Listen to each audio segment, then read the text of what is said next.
नमस्कार मंडळी, आज आपण बघतोय सगळ्यांचे आवडते मऊ लुसलुशीत गुलाबजाम. प्रमाण थोडं जास्त आहे, म्हणजे 300 गुलाबजामची रेसिपी बघतोय. प्रमाण जास्त असल्यावर गुलाबजाम पाकात टाकल्यानंतर फुटण्याची वगैरे शक्यता असते, पण एकही गुलाबजाम न फुटता न विरघळता छान मऊसूत कसे राहतील त्यासाठी महत्त्वाच्या टिप्स आहेत.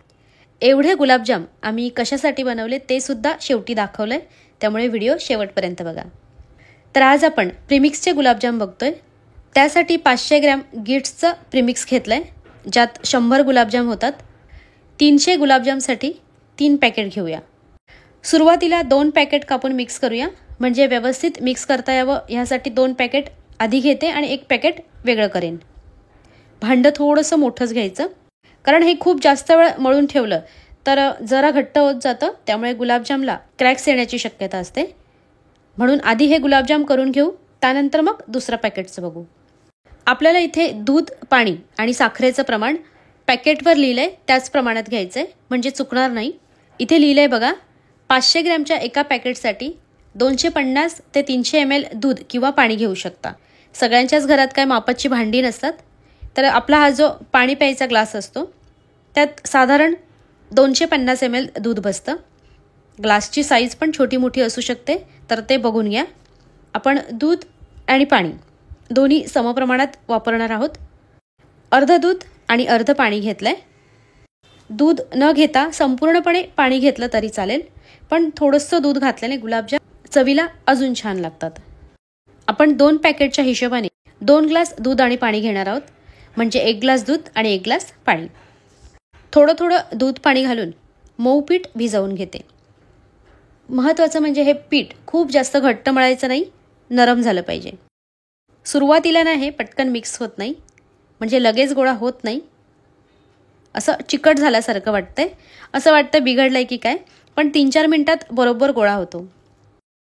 5-6 मिनिटात बघा असा छान मऊ गोळा झाला पाहिजे. हे भिजवायला मला एकूण 2.25 ग्लास दूध पाणी लागलंय. खूप जास्त नाही, पण थोडासा जोर लावत अजून थोडंसं मळून मऊ करून घेऊया. आता दूध किंवा पाणी घ्यायची गरज नाही. अगदीच गरज वाटली तर पाण्यात फक्त हात बुडवायचा, म्हणजे त्याला मळून मळून मऊ करायचं. 7-8 मिनटं असं छान मळून घेतलं की मग शेवटी हाताला थोडंसं तूप किंवा तेल लावून पुन्हा मळून घेते. हे खूप जास्त वेळ पण मळून ठेवायचं नाही, कारण जास्त वेळ झाल्यानंतर ते अजून घट्ट होतं आणि मग गुलाबजाम वळायला त्रास होतो. 5 मिनटं झाल्यावर लगेचच गुलाबजाम बनवून घेते. प्रमाण जास्त आहे, त्यामुळे पिठाचे 4 भाग करून 3 भाग झाकून ठेवलेत. आणि आता हे न झाकलेलं पीठ 50 गुलाबजामचं आहे. पटकन आणि एकसारखे गोळे होण्यासाठी काय करायचं, हाताला तेल किंवा तूप लावून ह्या पद्धतीने असं करून घ्यायचं. त्यानंतर असे छोटे छोटे गोळे तोडायचे. हे असं केल्याने गुलाबजाम पटकन होतात आणि एकसारखे होतात. त्यानंतर गोल करताना बघा ह्या पद्धतीने थोडंसं दाबून गुलाबजाम करून घ्यायचे. आम्ही 2 जण मिळून गुलाबजाम बनवतोय. एकीकडे गुलाबजाम वळायचं काम चालू आहे आणि दुसरीकडे पाकासाठी साखर बघूया. 1 पॅकेटसाठी 1.5 किलो साखर, ह्या हिशोबाने 3 पॅकेटसाठी 4.5 किलो साखर घेतली आहे. म्हणजे 300 गुलाबजामचा पाक आपण सगळा एकत्रच करणार आहोत, कारण मी भांडं मोठं घेणार आहे. पॅकेटवर असं लिहिलंय की 1500 ग्रॅम साखर, त्यासाठी 1600 ml पाणी घ्यायचं. साखरेपेक्षा पाण्याचं प्रमाण थोडं जास्त आहे, कारण गुलाबजामसाठी पातळ पाक लागतो. 3 पॅकेटच्या हिशोबाने 4.5 किलो साखरेमध्ये प्रमाणात पाणी घालून गॅसवर ठेवले. पाकासाठी असं मोठंच भांडं घ्यायचं, म्हणजे गुलाबजाम त्यात व्यवस्थित मुरतात. गॅसची फ्लेम हाय करून मिक्स करून घेते. प्रमाण जास्त असल्याने साखर विरघळायलाच 10 मिनिटं लागली. एकदा मिक्स करून ह्याला दणदणीत उकळी आणायची. दुसरीकडे लोखंडी तव्यात गुलाबजाम तळण्यासाठी तेलही तापत ठेवलंय. अर्धे गुलाबजाम वळून झालेत आणि अर्धं पीठ झाकून ठेवले. असे छान क्रॅक फ्री गोळे झाले पाहिजेत.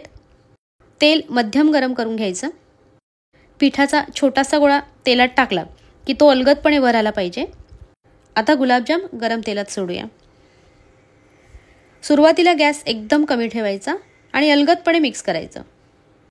तेल खूप जास्त तापलं असेल तर गुलाबजाम लगेच करपतील, त्यामुळे सुरुवातीचे 2-3 मिनिटं तरी गॅस एकदम कमी ठेवायचा आणि असं अलगदपणे मिक्स करत राहायचं.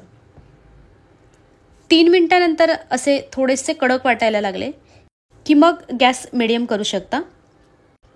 अधेमध्ये पाक पण ढवळून घेते. 7 ते 8 मिनिटात बघा असा डार्क कलर येईपर्यंत गुलाबजाम तळायचे. पहिलीच बॅच होती त्यामुळे सुरुवातीला कमी गुलाबजाम तळले. नंतर मग एका वेळेस 25 ते 30 प्रमाणात गुलाबजाम तळून घेतले. पाकाला अशी दणदणीत उकळी आल्यावर मग गॅस आता एकदम कमी करायचा आणि 7 ते 8 मिनिटं मंद गॅसवर पाक शिजू द्यायचा. 6-7 मिनिटं कमी गॅसवर पाक शिजला की मग यात घालूया वेलची पावडर. आता गॅस बंद केलाय. एकदा मिक्स करून घेते.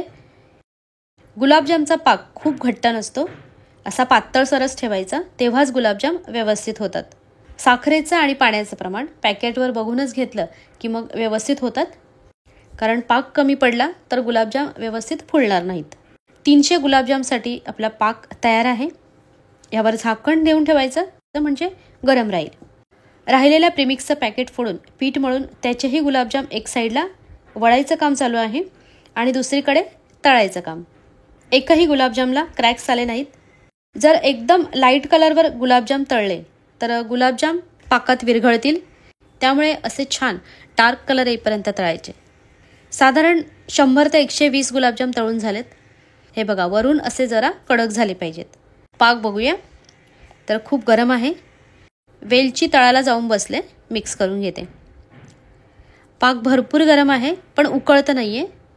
यात गुलाबजाम घालून हलक्या हाताने हलवून घेते. गुलाबजाम पण गरम आहेत पण अगदी तेलातून काढल्या पाकात घालायचे नाही.